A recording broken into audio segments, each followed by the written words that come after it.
जिद हो तो ऐसी। गांव का एक साधारण सा लड़का राहुल, जिसे लोग हमेशा उसकी परिस्थितियों के कारण कमजोर समझते थे।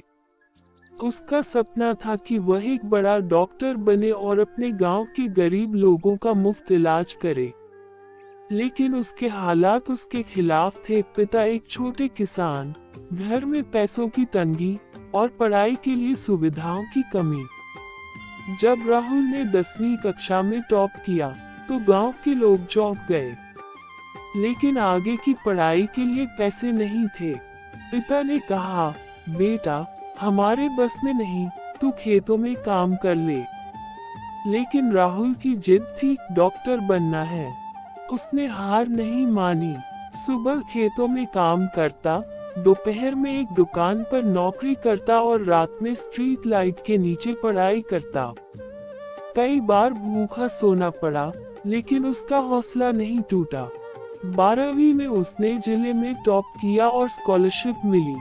मेडिकल कॉलेज में दाखिला हो गया, लेकिन चुनौतियां खत्म नहीं हुई।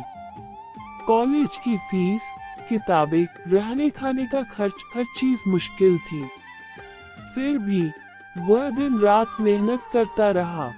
आखिरकार कड़ी मेहनत और लगन से उसने MBBS पूरा किया। डॉक्टर बनने के बाद उसने शहर में बड़ी नौकरी करने की जगह अपने गांव लौटने का फैसला किया। आज वह अपने गांव के पहले डॉक्टर के रूप में हर गरीब का मुफ्त इलाज कर रहा है।